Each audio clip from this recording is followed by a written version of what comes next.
पिल्लू आहे रे पण मस्त एक नंबर.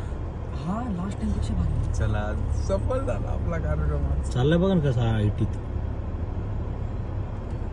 त्याला म्हणतात व्हिडिओ.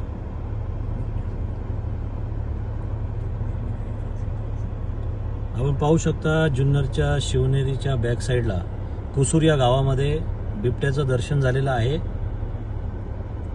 रस्त्यामध्ये चालला एकदम आयटीत बिबट्या, जुन्नरचा बिबट्या, न घाबरणारा. वा मस्त छान. बसा बसा इथं, थांबा गाडी थांबवा. मस्त. हा छान. बिबट्या भाऊ काय म्हणताय, कसे आहात तुम्ही? किती छान आहे बिबट्या बघा. थांबा गाडी थांबवा. हा जाऊ द्या.